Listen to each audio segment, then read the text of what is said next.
Fellas, let's talk about the NFL, of course. The Hall of Fame. Hmm.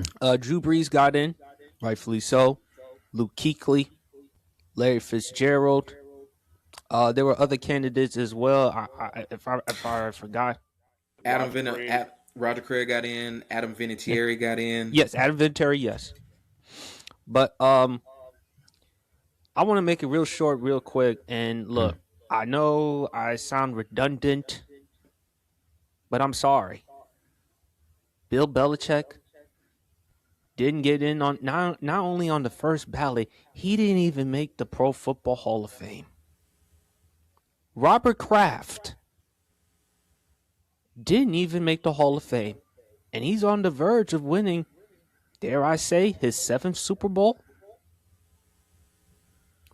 Congratulations to all the other winners. Drew Brees, of course, by having a hell of a career in New Orleans.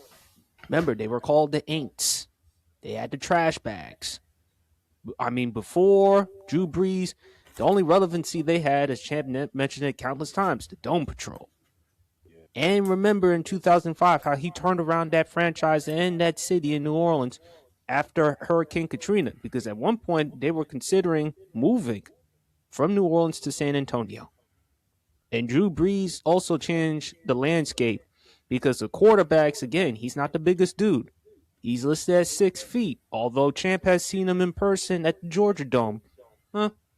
He's 6 feet, all right. I don't know about that. I mean, because Champ is a legit 6 feet, 325, 330 dude. He's seen Drew Brees at the Georgia Dome, and he doesn't think Drew Brees is 6 feet. But regardless, Drew Brees had a hell of a Hall of Fame career. Luke Kuechly. I mean, as far as with the middle linebacker position, there was him, Bobby Wagner. There was also Fred Warner for a little bit, but Luke Kuechly, former Defensive Rookie of the Year, perennial Pro Bowl, former Defensive Player of the Year, I believe in year 3 in his career. Rightfully so. Unfortunately, he had to retire, I think, at the age of 28, 29 years old. And then Larry Fitzgerald. What more can you say? Class personified, productive. The only quarterbacks he's had throughout his career were Kurt Warner and Carson Palmer. Adam Vinatieri, rightfully so, he got in. Hey, them game-winning field goals, he was there during the Patriots dynasty. He's made Pro Bowls himself. Got no problem. But Bill Belichick and Robert Kraft didn't get in. And it further corroborates why the media played a huge role in it.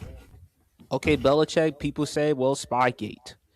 I think it has more than do with just Spygate. It's, again, a culmination of things. Of course, BRF, you mentioned Bill Polian.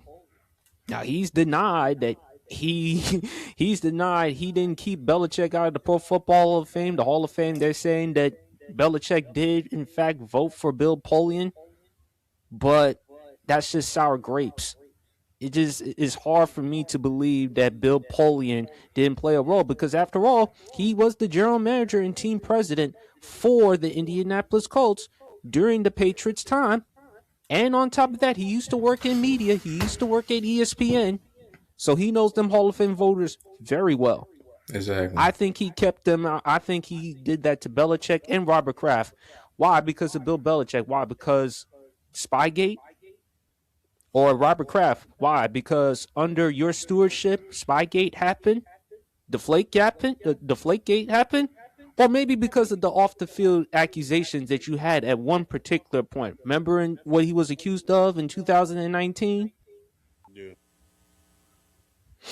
And my thing is, the Hall of Fame at this point, it's a joke. Just the voters, the media, because again, it's at a point right now we can't even look at somebody and say, are they really a Hall of Famer? Because based on body of work and merit, Belichick, second most Super Bowl, second most wins by head coach, only behind Don Shula. As you mentioned, BRF, 19 AFC East titles, 6 Super Bowls as a head coach, 2 Super Bowls as a defensive coordinator. He's not even a first ballot.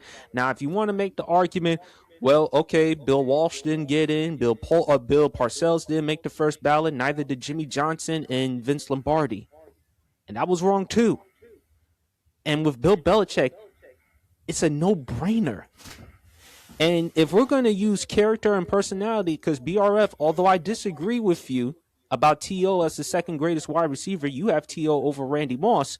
But I thought T.O. got screwed by the voters and the media by him not making the Hall of Fame on the first try as the first ballot. And Randy Moss, I'm sorry, he got in, yes, and rightfully so, not just because of his production, but I don't believe he got in because of his production. He got in primarily because of media, because he used to work at Fox Sports and he also used to work at ESPN.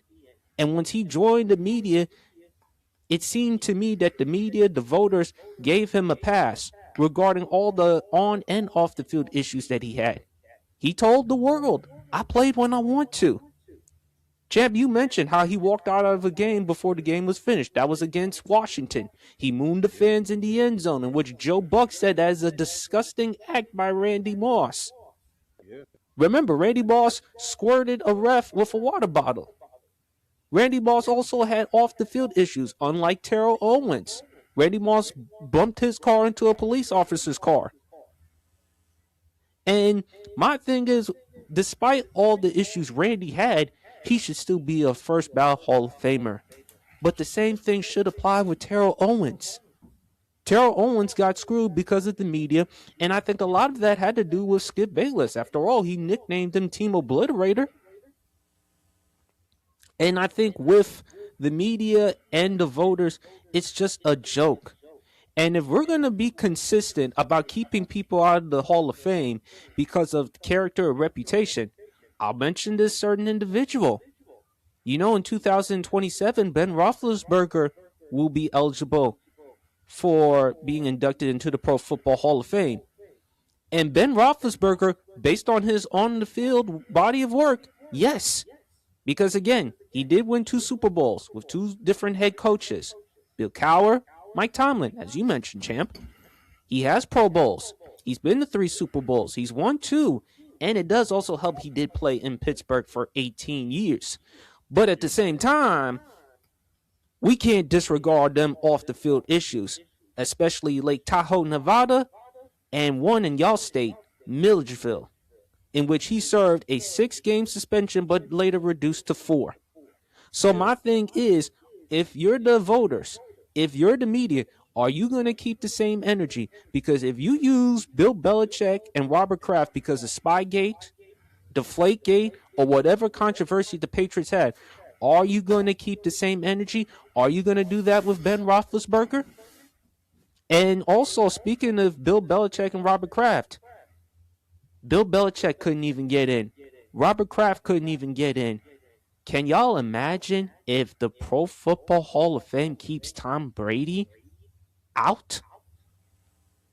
Brady, I believe he will get in because obviously I'm telling you, he's with the media. He's with Fox Sports. So Brady is a likable figure.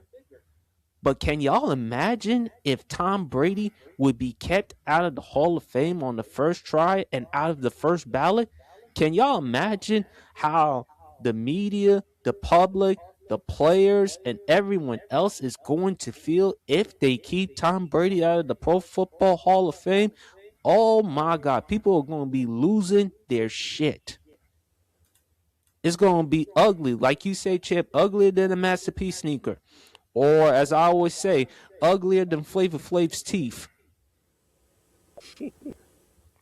So, congratulations to all the other people who were in, rightfully so.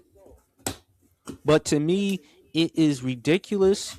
It is a slap in our face. It insults our intelligence that Bill Belichick and Robert Kraft did not get into the Pro Football Hall of Fame. And I'm more convinced, I feel like they're going to probably keep Brady out of the Pro Football Hall of Fame. And if they're going to use character and reputation, are you going to keep the same energy? And are you going to use that with Ben Roethlisberger? Because I'm interested to see. Whoever wants to go, the floor is yours. One thing I will say this. Ben Roethlisberger, the year after that incident happened, remember 2011 was the NFL lockout season, right? Mm-hmm.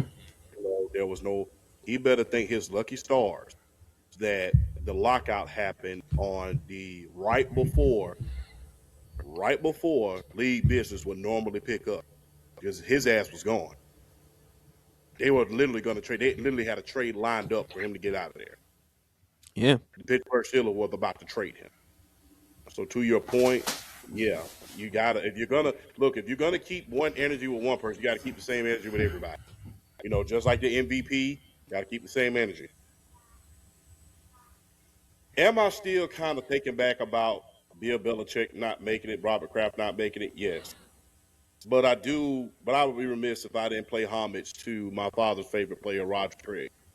Roger Craig was kept out of the Hall of Fame way too long. And unfortunately for him, his justice finally came at the expense of another's injustice. Roger Craig was supposed to have been in the Hall of Fame. He literally revolutionized the running back position. The year that he ran for 1,000 and caught for 1,000 and received for 1,000, he wasn't even a running back yet. He was a fullback. He was playing the fullback position. He was listed as a fullback. Was able to help those 49er teams to win 3 Super Bowls. Was part of one of the most dominant teams almost ever. Was one of the main reasons why they were able to overcome that Miami Dolphins team in 1984. The main reason why the Miami Dolphins couldn't win that Super Bowl in 1984 was because they couldn't stop Roger Craig. Won Offensive Player of the Year in 1988. Was an MVP candidate. But for you to be the first of your kind in order to rush for 1,000, receive for 1,000, and revolutionize the running back position, not just in running and catching, but pass protection as well. Roger Craig was one of the main reasons that teams looked at running backs more for pass protection, because he was one of the greatest pass protectors as a running back, arguably in history. So for the modern day offense, as far as running backs is concerned, looking at the protection, looking at running, looking at catching, receiving, running play action, all of that started with Roger Craig. Before that, you was just a running back. You just ran the ball. You did your blocking when necessary, and that was it. He became one of the biggest parts of the scheme. When you talk about Marshall Faulk, he doesn't happen if it's not for the West Coast offense and Roger Craig. Christian McCaffrey, who we've been on record, every time I see it on my algorithm on Instagram, every time I see him and Christian McCaffrey, shaking hands and Roger Craig telling him, "Man, you the man," I get very, very ecstatic, because it's like a passing of the torch. I ran for 1,000 back in the 80s. You did it in modern day time. Not to mention, man, look, my dad used to kill me in Tecmo Bowl with Roger Craig. I hated when he picked the 49ers. So I hate that his justice finally happened at the expense of someone else's injustice. Robert Kraft, Bill Belichick, I guess they were trying not to let the Patriots reign all over Super Bowl week. That was probably the only logic. Because the thing is, they probably knew that Mike Vrabel was going to win Coach of the Year. Remember, Josh McDaniels won Assistant Coach of the Year on the offensive side. Adam Vinatieri, what is he? He's a Patriot. So the only logical explanation is we can't turn this Super Bowl into a Patriot fest. Otherwise, everybody will holler foul play. That's the only logical explanation that I can think of. Because imagine if Bill Belichick goes in, Robert Kraft goes in, Adam Vinatieri goes in, and on top of that, Assistant of the Year on the offensive side of the ball and Coach of the Year. Not to mention your quarterback is up for MVP. That would have been a Patriots weekend, if you really want me to be honest with you. And people would have called foul play on that. But at the same time, if Bill Belichick is not a first ballot Hall of Famer, nobody is. Robert Kraft has the most Super Bowl wins as an owner. And like I said before, He's different from a lot of the other owners. He's only owned the Patriots for the last 32 years. Mm-hmm. The Rooneys, they have 6 Super Bowls, but they had an over 60-year head start. Eddie DeBartolo, I know he no longer owns the team. He stepped down back in 94, but remember, he bought the 49ers back in the late 70s. And the groundwork that he laid in the 80s and the early 90s was able to get them to 5 Super Bowls. They haven't done anything since he left. And that owner, who is related to Eddie DeBartolo, I think that's his nephew, he's had chance after chance after chance with great teams, and they just haven't gotten over the hump. Jerry Jones, he bought his team 5 years before Robert Kraft did. Had a hell of a head start. Hasn't gotten to the promised land after Barry Switzer and some of those great players from the Cowboys dynasty left. Not to mention, for you to transfer power, look, the only comparison that you can give to Robert Kraft is Eddie DeBartolo, the former owner of the San Francisco 49ers. Because Robert Kraft had to transition out of the Brady era, out of the Belichick era, the solo Belichick era, then create a new regime. And he had to do that with a new coach and a new quarterback.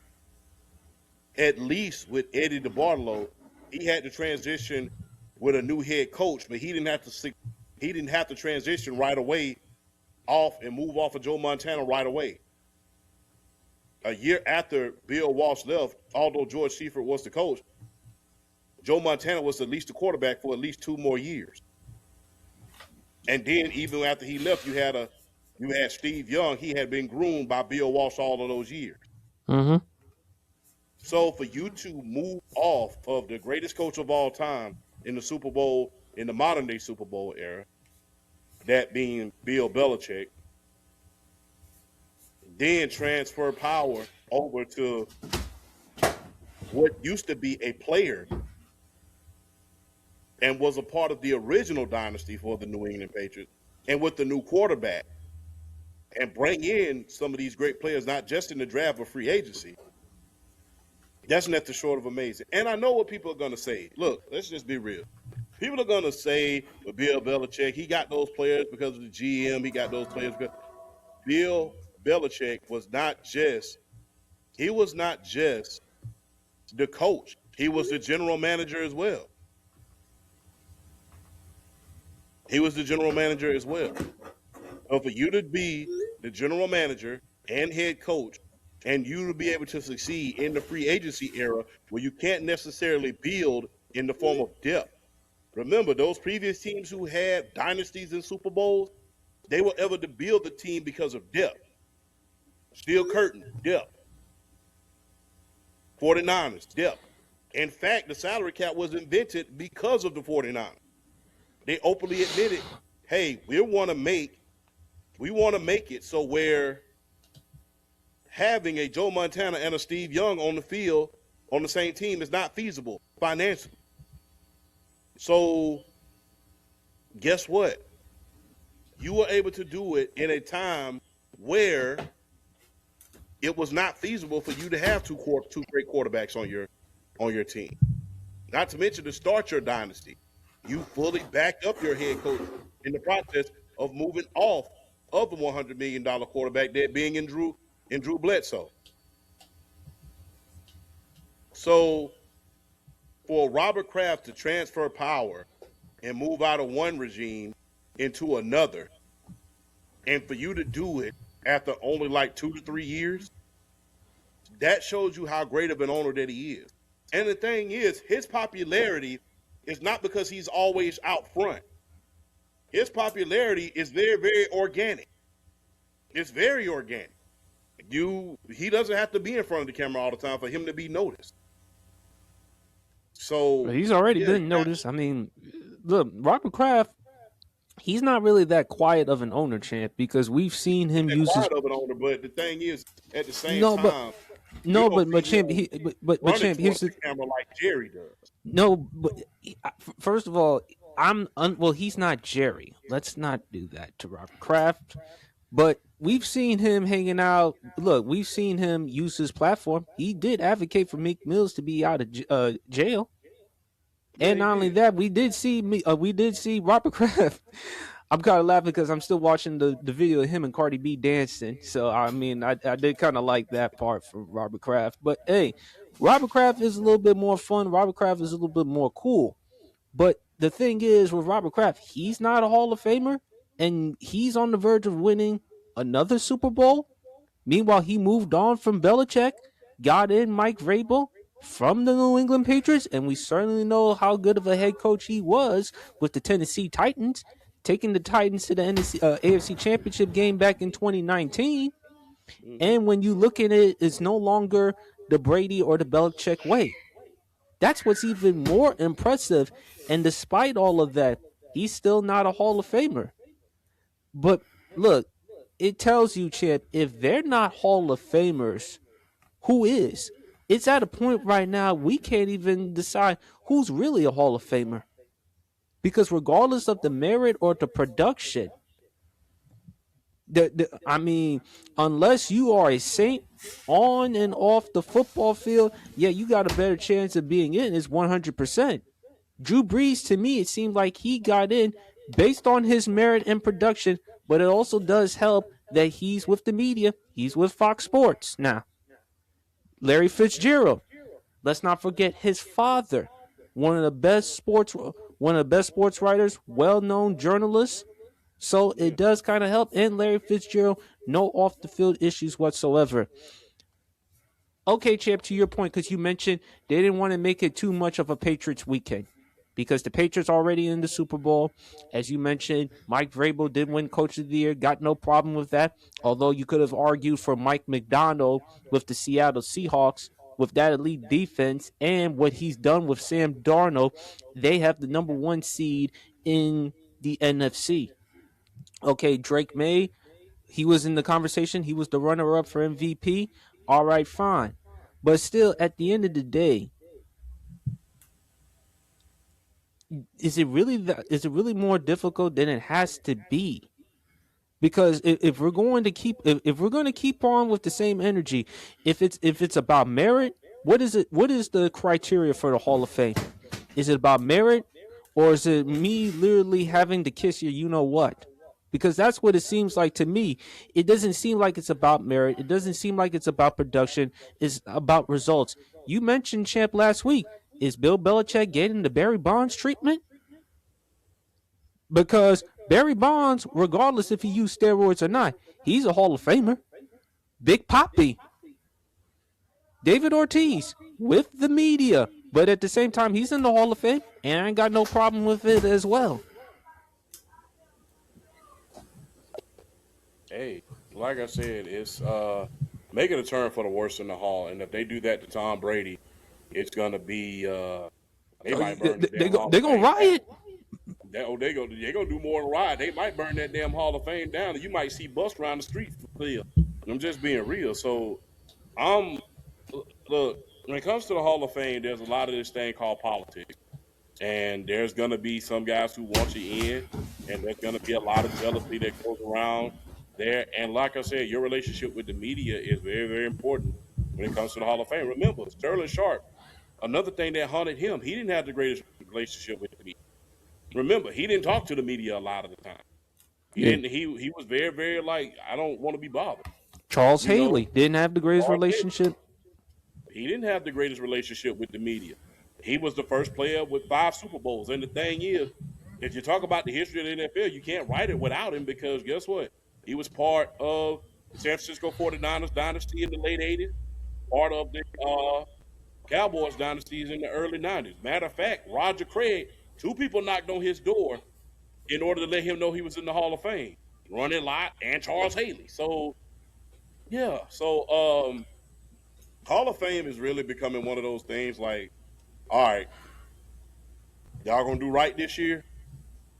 Y'all gonna do right, and it's becoming one of those things where hey, now what's gonna be even the bigger injustice is if he doesn't get in this year, next year, I would say, That would be the even bigger injustice, and you got to start hollowing even more foul play at that point. Another player, to your point, that surprised he's not in yet, Torrey Holt. He's not in the Hall of Fame. I mean, greatest show on turf. You can't write the history of the greatest show on turf or the NFL without him. And I think we need to go back to the rule Bill Parcells had. If you are the greatest at your position for at least 3 to 5 years, then you deserve to be in the Hall of Fame. The absolute best. There's no question about it. Then you deserve to be in the Hall of Fame. But like I stated, glad Roger Craig made it in. Luke Kuechly, although he retired early, really much deserved it. When you really look at the linebackers of the 2000 or the 2010s, it was him, Patrick Willis, Ray Lewis, and then everybody else. So Bobby Wagner. Bobby Wagner, but those two. I was talking about the guys in the 2010s when Luke Kuechly came in, because Luke Kuechly came in that 2012 draft. Okay, my bad. But when you talk about the top two, it was Luke, Patrick Willis. I would say that. But Adam Vinatieri can't write the history of the NFL without him. Larry Fitzgerald can't write the history of the NFL without him.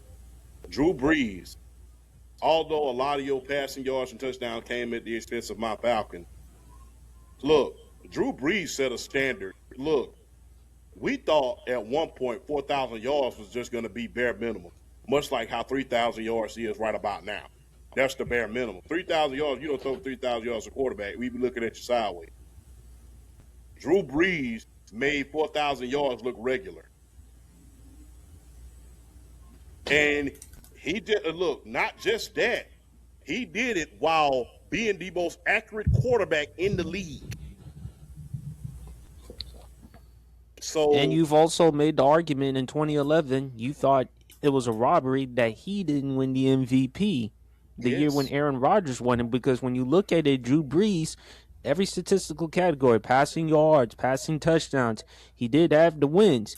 Even though, Champ, I disagree with you, I had no problem with Rodgers at that time because he did have 45 touchdowns to 6 interceptions, not to mention with a 122.5 passer rating. But at the same time, Green Bay's defense was just that horrible that year. They were in the 30s as far as with defense. So if you take Aaron Rodgers out of that equation, how would Green Bay's offense, how would Green Bay be?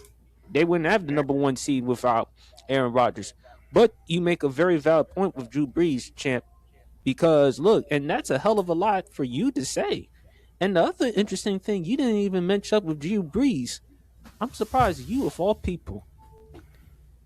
You told me this before. He used to train with the military. Navy SEALs. He trained with the Navy SEALs. Man, look, I saw Navy SEALs train, and I didn't want no part of that shit when I was in the military. Like, I'm talking about, I got a chance to watch the tapes and see how they train. Those dudes train. When you talk about training like your life depends on it, yes, he trained with the Navy SEALs in the offseason.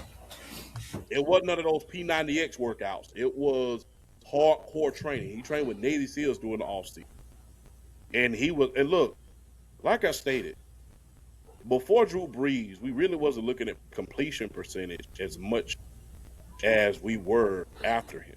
We looked at it and said 70% completion rate, and it happened with Ken Anderson, but the probability of that happening is 0 to none. When he came in there, he made 5,000 yards and a 70% completion rate, and he made it the norm.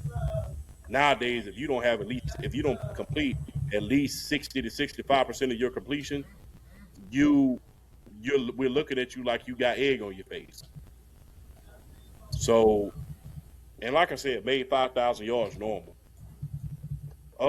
And look, people might bite me for this, but I'm gonna just be real. They might bite my arm for it, but that New Orleans ring, that ring in New Orleans, means a hell of a lot more than a lot of rings in the NFL. They were perennial losers. Not even for the best linebackers, and 2 of them in the Hall of Fame right about now, could save them from it. He was able to come into that city and bring them a hell of a lot. And I believe, in my humble opinion, that 1 ring in New Orleans means more than Eli's those two that Eli's have up there in New York. Because Eli, at least the New York Giants, had a history of winning. You had a great history of winning, even going way back to the pre-Super Bowl era with Sam Huff and a lot of those great players. You had a history of winning there in the form of the New York Giants. In New Orleans, you did not have a history of winning, and he came in and single-handedly changed that. Well, not Drew just Brees, that franchise, that city. Because again, to your point, New Orleans, Katrina. and they were about to move on, as you mentioned, to San Antonio. Yeah, and Katrina devastated that city. Remember, they thought they was about to lose Drew Brees because they made a wrong turn. They made a wrong turn. Sean Payton and the owner was taking them to neighborhoods, seeing that they could buy houses and stuff like that. And their driver made a wrong turn into some of the damaged areas to Katrina. And I remember Sean Payton said, the minute we made that turn, I'm saying, oh my God, we just lost this guy. He's not going to want to come here. And the thing is, it was exact the opposite. He said, the minute I saw what was going on, I said, this is where I need to be. This is where I need to be. And he came there and changed the whole spectrum. Luckily but Sean Payton had a backup plan just in case. Because he was trying to get Tony Romo from Dallas. He was trying to trade him for a second-round pick. But Jerry Jones said no. So he was working on every backup plan in order to prevent it, just in case he didn't get Drew Brees. But thank his lucky stars that he got Drew Brees, and the rest was history. Because how accurate that he was, nothing was safe with it. And just how the fact that he was able to have that type of career after that torn labrum injury he had in 2005, because only two teams was knocking at Drew Brees' door, Miami and New Orleans. And for him to have this type of Hall of Fame career, and again, Drew Brees isn't prototypical regarding size. He's like the ordinary cat out in the street. And for him to be that sharp, that pinpoint accurate, and to put up all them types of numbers, because when he retired, he had the passing yards, the passing TDs, and everything else. So, yeah, one of the reasons why you and I, Chan, we had Drew Brees as a babyface. Yeah. BRF, what are your thoughts about the Hall of Fame? I think are there a couple of guys that you can definitely make a case got snubbed? Absolutely. Champ brought up Torrey Holt. I'm bringing up T. Sizzle. I'm bringing up Terrell Suggs. He is number one all time in tackles for loss. Terrell Suggs was an edge player, and he's number one all time in tackles for loss. That tells you how good he was as a defensive end at the point of attack, how sure-armed of a tackler he was, and just how much he dominated on his side week in and week out. But I think, for one, Larry Fitzgerald. I mean, what can you say? What else can you say about Larry Fitzgerald? He's in top 5 wide receiver conversations all the time with the numbers he put up, with the lack of quality quarterback play that he had. We've mentioned time and time again, Kurt Warner, Carson Palmer being the only two quarterbacks of reasonable quality that he got to play with over his career. Just imagine if he had a consistent guy for a good 5 to 7 year run, the kind of numbers he could have put up with a quality quarterback. So for me, the two locks of this year were Drew Brees and Larry Fitzgerald. They were the two locks. I mean, you have to look at them and where they are at their positions. They're in top 5 at their position all-time conversations. So that alone, for me, they were locks. I did like seeing Luke Kuechly get in because I feel like he is in top 5 middle linebacker of all-time conversations. I feel like he is. So he definitely deserved to get in. I mean, granted, he only played 8 years, but the peak he hit in those 8 years to being in not just best linebacker in football, best defensive player in football conversations at his peak. It just goes to show you how good of a middle linebacker Luke Kuechly was, and not only that, how smart of a linebacker Luke Kuechly was. His ability, like his IQ and his ability to be able to not only to diagnose the plays and then knowing when to attack, and just he was on a different level when it came to the middle linebacker spot in the 2010s. He was at another level. I feel Adam Vinatieri, most clutch playoff kicker of all time. I mean, for me, I was very glad to see him get in. I think it was a given. I mean, I know people are calling Justin Tucker the greatest kicker of all time, but I mean, where do you think he got the title from? I mean, you look you look at a guy like Adam Vinatieri and his performances with that Patriots dynasty in the 2000s, what he did for them in the playoffs, like winning multiple Super Bowls with game-winning kicks. So, I mean, you can't say enough about his tenacity and his will to just whenever you needed him to make a clutch kick, he came in and got it done. Like a notable performance, like the Tuck Rule game against the Oakland Raiders, like hitting those kicks in the snow. No kicker really had no business making kicks like that in the snow, and he's nailing them with ease. So I mean, he's the most clutch playoff kicker of all time. Roger Craig, only running back in NFL history with at least 7,000 rushing and receiving yards. That just says a lot.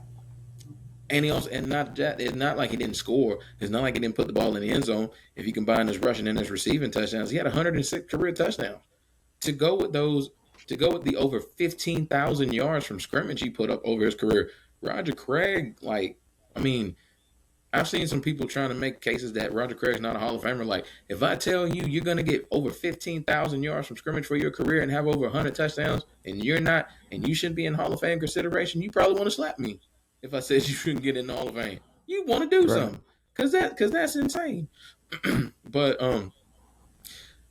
to really kind of reapproach the whole the Patriots situation as far as Bill Belichick is concerned, like I said, because you brought it up, I brought it up in the video that I made. And they ain't finna tell me with a straight face Bill Polian didn't have some type of petty thing going on. They're not gonna tell me with a straight face, because I made a comment in my video.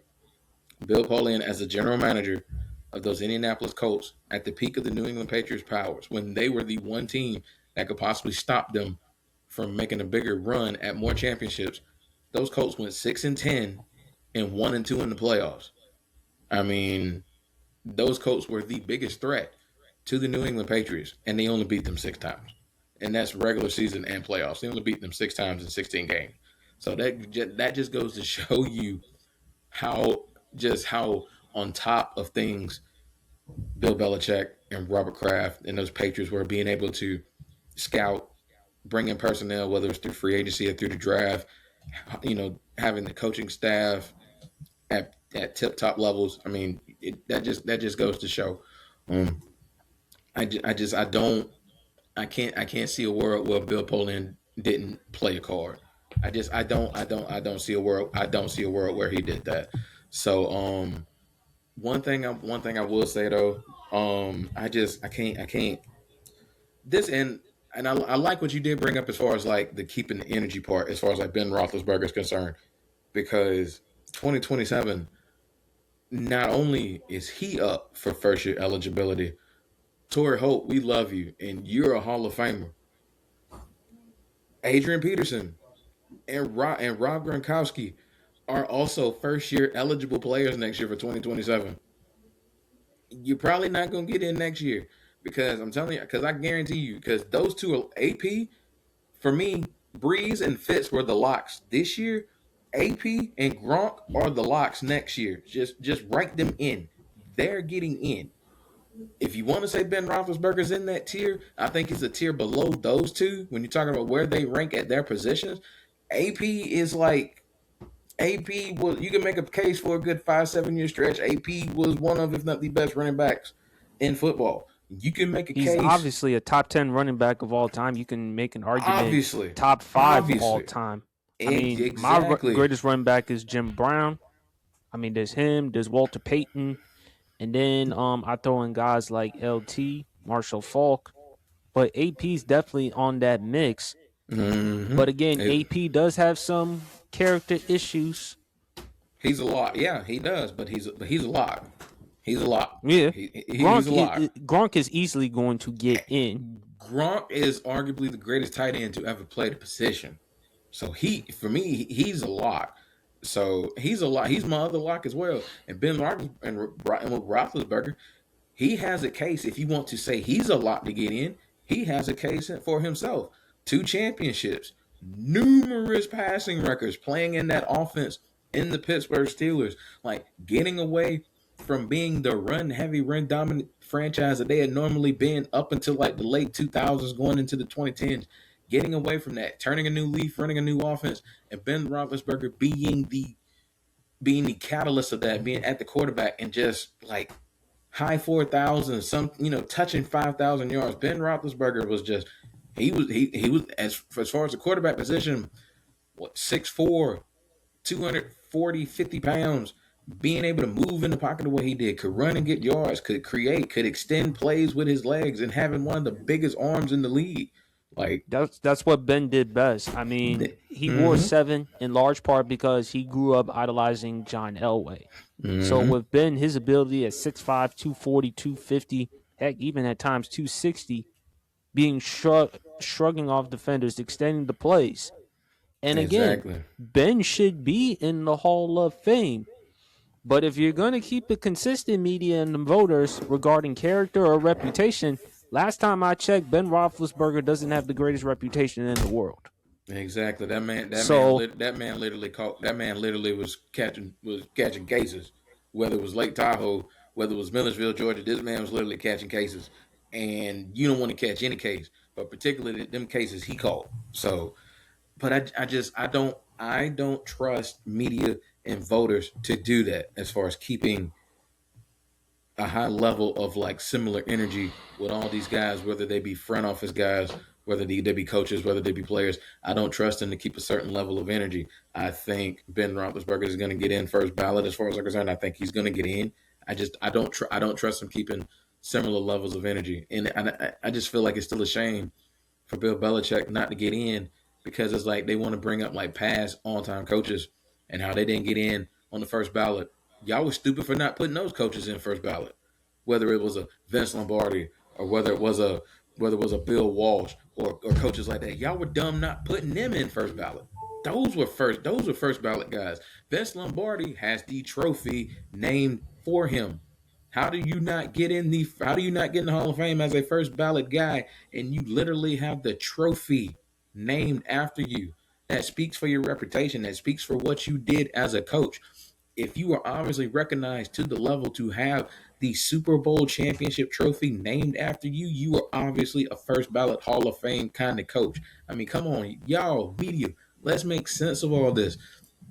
When you're awarding these personalities, when you are awarding these athletes, these coaches, as far as like getting into respective Hall of Fames, put these biases to the side, put this petty nonsense to the side.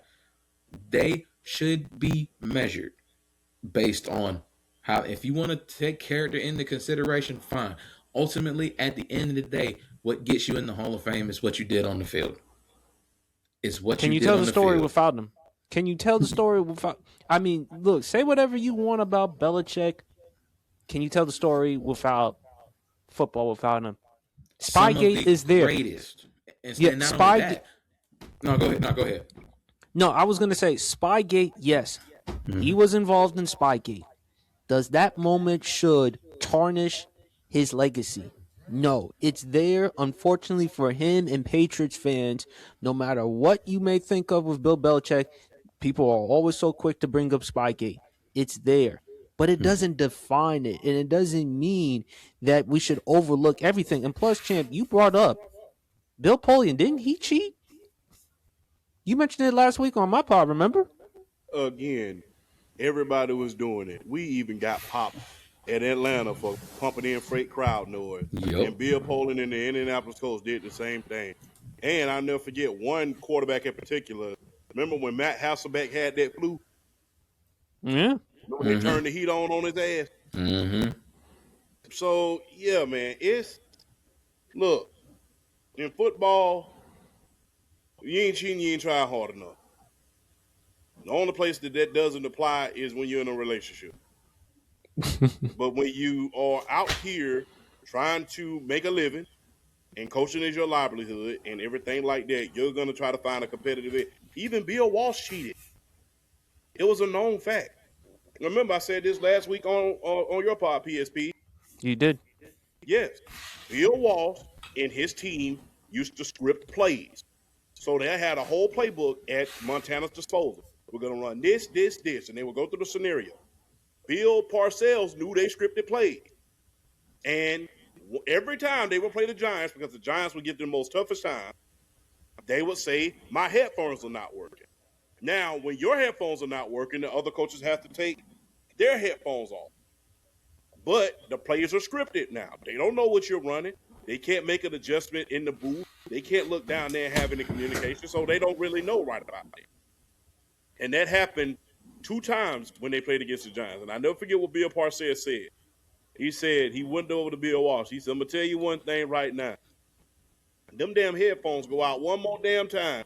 Me and you going to have a talk with the NFL off.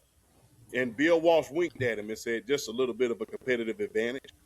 So even the great Bill Walsh was trying to find a competitive edge. So for everybody to, look, everybody that cheated at a certain point. The Raiders, people don't bring this up a lot, but hell, at the peak of his power, when the Miami Dolphins were in the 80s, in the 70s, the head of the competition committee was Don Shula. He was getting his ass beat by Pittsburgh every year after the early 70s. Exactly. So, look, everybody was cheating. The Oakland Raiders, they was wearing casts on their arms. I mean, Bob Brown, Hall of Famer. He had a broken thumb for damn near his entire career. He used to take his hand and just hit L.C. Greenwood or Joe Green in the stomach with it. There's always somebody out there trying to find a competitive edge in order to bend the rules, whether it is within the rules or outside of the rules. Even Bill Walsh did that. God rest his soul. Stickum. That was, although it was not Did against the rules. Jerry Rice used Stickum, but at the same time, did it take away what he accomplished? That is a rumor. Jerry Rice did not. Stickum was outlawed in 1982. Jerry Rice didn't get to the league until 1985. So that whole rumor about how he used Stickum is a flat out, fabrication, or as someone famous would say, an alternative fact. No, champ. Champ. The reason why I say that because again, back in 2015, when he was on a feature for ESPN, this is what he stated: "I know this might be a little illegal, guys, but I sprayed a little stickum on them just to make sure that they were a little sticky." Okay. This is a quote from Jerry Rice. Okay, then cool. I did not know that part. Thank you. Besides, Roundup. Shout out to Roundup. He's mentioned it numerous times while Jerry Rice used Stickum. But besides that, Stickum was pretty prevalent back then. So therefore, should that diminish or take away what someone accomplished? No. Josh McDaniels, we all know he cheated himself.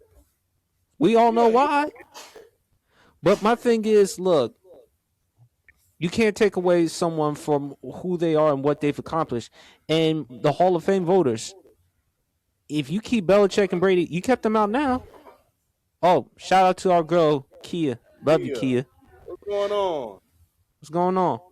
If you're going to like someone, if Shannon Sharp said, if you're going to like my numbers, my stats then, are you going to like them now, the next year, and the year after that, and the year after that? Maybe to your point, champ, yeah, because of the Patriots weekend, they didn't feel like it's too much of Patriots.